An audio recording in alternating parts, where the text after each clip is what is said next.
When he calls back, he speaks to Conrad Murray at 12:15 p.m. Based on Conrad Murray telling him he needs to get to the house, he makes a series of phone calls. He reaches Fahim Muhammad, who's run to the bank and is a few minutes away. He tells Fahim, double back to the house. He says, I will, but I am a few minutes away. He eventually makes contact with Alberto Alvarez, who is in the security shack, and tells Alberto Alvarez, start walking toward the house, and he's talking on the phone as he's doing this. And Alberto Alvarez proceeds to the glass doors that were shown to you earlier. Michael Amir Williams is saying, don't raise too much concern, but walk quickly. Okay, get going, get going. Alberto Alvarez goes to the door. He looks up and he sees Conrad Murray leaning over the banister. He sees, I believe, the nanny and Paris in the foyer area. He gets into the house. He's still on the phone. He goes upstairs, and he eventually terminates a phone call with Michael Amir Williams. We know he goes into the bedroom, and as he's in the room, he walks in, essentially, what happened? And what he hears are cries behind him. What he hears is Paris screaming out, Daddy. So he quickly turns and ushers Paris out of the room.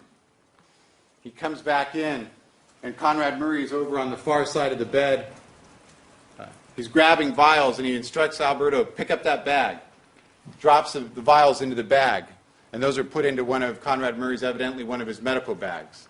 He then tells him, grab that saline bag. And remember, there's 2 saline bags hanging from the IV stand. There's 2 saline bags.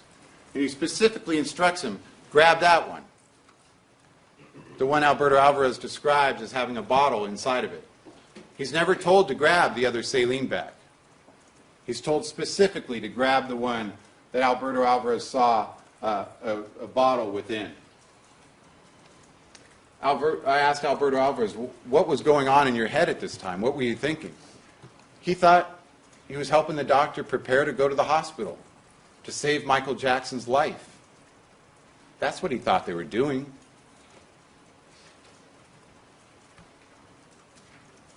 We have the People's 30, the bottle. Alyssa Fleet testified to recovering it. She testified to the bottle being inside the saline bag. She testified that that's the very reason it was laid on top of the saline bag to document. She testified that it had been removed from the bag for purposes of photography, and that that's the bottle and the bag that she had recovered from inside the blue Costco bag. Only after these events take place, only after Alberto Alvarez is told to open up the bag so the vials could be dropped into it, and only after Alberto Alvarez is told to remove the saline bag, the cut-open saline bag from the IV stand, only then does Conrad Murray tell Alberto Alvarez to call 911. Not at 11:56 when Sade Anding notes a problem. Not at 12:12 when Conrad Murray calls Michael Amir Williams and leaves a voicemail message. Not at 12:15 when Michael Amir Williams calls back and talks personally to Conrad Murray. But I believe the defense evidence from the Beverly Hills PD was at 12:20 and I believe 18 seconds. Some 20-plus minutes after, from the defense's own theory as presented to you, Michael Jackson was found not breathing in bed. You heard from Fahim Muhammad. He comes up to the room after 911 had been called.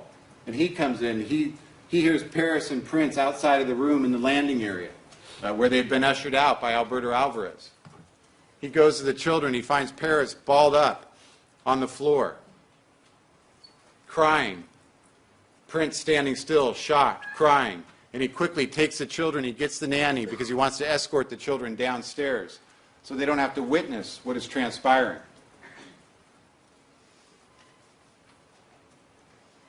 Paramedics respond, and we know from paramedic CENIF that they're about 1.5 miles away. It took them just a little over 4 minutes to get to the location. 1.5 miles. Think of that when you're thinking about the time sequence of when the 911 call could have been made and when the 911 call was made. And what on earth would motivate a medical doctor to delay making that call other than to protect himself, other than sheer self-preservation, putting Conrad Murray first, putting Michael Jackson, his life, last. That is what transpired, and that is what Conrad Murray did. The paramedics arrive, and we know about the care they gave, the resuscitative efforts they took. We know about the basic life support that paramedic Blunt did as just a matter of routine because he knows what he's doing. He talks about the chin lifts, the head tilt, the tongue suppressor, the basic life support measures you've heard about throughout this trial. And paramedic Blunt was able to do that right away. Unfortunately, it was too late. He talks about the advanced life support, using the endotracheal tube to ventilate the patient. Equipment that could have been there within about 4 minutes of a 911 call had Conrad Murray chosen to make such a call when this first transpired. But again, we don't know how long Michael Jackson lay there in bed before Conrad Murray even found him. Maybe it was already well too late. The paramedics did everything they could. We know through their testimony that after Michael Jackson was transferred via gurney down to the rig, that paramedic Senef returned upstairs to the bedroom to get his equipment. And you think of this scenario, you think of what is transpiring, you think about what had just taken place with the children crying, them trying to rush Michael Jackson to the hospital. And what he finds is Conrad Murray's up in the room alone, appears to be picking things up, and he's holding a trash bag. And he seems surprised. Paramedic Senef gets his equipment, gathers up his belongings, and goes back downstairs, leaving Conrad Murray, again, still up in the room alone. Conrad Murray, sometime shortly thereafter, then comes down the stairs, enters the rig, and is driven to UCLA with the emergency personnel. Conrad Murray, again, you'll have this photograph in evidence, and it'll be much clearer when you have it back there with you. And what you'll see depicted in this picture is Conrad Murray standing here with these beige pants and a white T-shirt. And what you'll see when you look at the photograph closer is there are these large, loose cargo pants with cargo pockets on the sides. And you can actually see in the photograph, this left leg here, there's a big cargo pocket on the left side of the pant leg. You'll have an opportunity to view that photograph and draw your own conclusions. But it documents what Conrad Murray was wearing, that he had these large pockets on both sides of his pants. You also have the photographs of Conrad Murray in the viewing area. If you recall some of those photographs, black and white photographs of Conrad Murray in the viewing area, where he's wearing the same clothing. So what happens at UCLA? Again, Dr. Cooper and Dr. Wynn are told between the two of them that Conrad Murray had been giving Valium and Flomax over a period of time, but when they asked specifically what had he been given this night, what have you given him, the only thing he said was lorazepam. Dr. White will tell you that he simply overlooked the propofol. He overlooked the propofol. Propofol is never mentioned, either Dr. Cooper or Dr. Wynn. They do everything they can, but it's far too late to save the life of Michael Jackson. We also learn from Michael Amir Williams and Fahim Mohammed that following the pronouncement of death of Michael Jackson, that Conrad Murray asked if he could be taken back to the home because he needed to recover some cream that Michael would not want the world to know about. They both found this odd, and they came up together with a story to say that the police had taken their car keys. That way they simply wouldn't have to involve themselves with it. They could politely say no, they have no choice. But think about the thought process of Conrad Murray at this time. What does he know? He knows his medical bags with the propofol and the other items are still in the house. He knows that People's 30 with his fingerprint on it is still at the house. He knows his 3 various medical bags, syringes, and various items are still at the house. Do you really think he was worried at that time that Michael would be concerned about a Benequin cream, that he had vitiligo and he had to use a medically necessary cream? Do you really think that was Conrad Murray's concern at that time? Conrad Murray had concerns. Conrad Murray's concern, as it was throughout this time period, was Conrad Murray. That was his concern. But they did not take him back to the house. And we know sometime thereafter, Conrad Murray left the hospital after being involved with a press release and things of that nature. He left the hospital and apparently was not seen, at least at the hospital, again that day. I want to talk about the discovery of the bags up in the cabinet. And we know that that discovery occurred as a result of Conrad Murray telling the police about it in his interview of June 27, 2009. But what's interesting to note when you listen to the audio and you read the transcript and you take into account the testimony of Detective Scott Smith, Conrad Murray went into this interview thinking the bags had been discovered.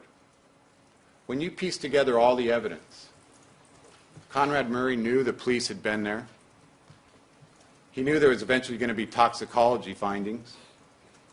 He went into this interview to get ahead of the story. He went into this interview to get his version of events out there before the police discovered it on their own, and he looked even more guilty. This was a calculated plan. He assumed the police had found those bags in that upper cabinet. So the interview takes place, but what is said? Detective Smith, where's your bag with those syringes? Where's your bag where those syringes would be at now? Mr. Chernoff, oh really? Dr. Murray, I don't have them. Mr. Chernoff, I thought you left it there. Dr. Murray, yeah, I did. Detective Smith, where? Where did you leave it? Dr. Murray, in that same bedroom, in the closet, where it always stays. Conrad Murray thought the police was already in custody of those bags. He's coming forward to this interview for the self-preservation of Conrad Murray, to get ahead of the story, to put his version out there. Unfortunately, his version doesn't match up with any of the evidence. It doesn't match up with the phone records, or the text messages, or the emails. Conrad Murray put this out there because he thought the bags had already been discovered, and he knew the toxicology findings, when linked to what was found in those bags, would show that Michael Jackson died of acute propofol intoxication coupled with the contributory effect of the benzodiazepines. I want to talk about the standard of care. Should I continue, Your Honor, through? Please. Okay. The standard of care, ladies and gentlemen. You heard from a number of doctors in this case. The people called Dr. Alon Steinberg, Dr. Nader Kamagar, and Dr. Steve Schaefer. Dr. Alon Steinberg is a board-certified cardiologist. Nader Kamagar is a sleep expert, critical care medicine, internal medicine, pulmonary specialist. Dr. Steve Schaefer is one of the leading anesthesiologists, an expert in pharmacokinetics and pharmacodynamics. And you heard from this cross-section of experts who came in here and told you about the standard of care. What is needed? What are the dangers? What is required? Every single doctor that testified in this courtroom told you they would never do what Conrad Murray did. Every single doctor. Because they know it could lead to death. So what did we learn? We learned that the standard of care for propofol requires a room that looks like this. A medical facility. Whether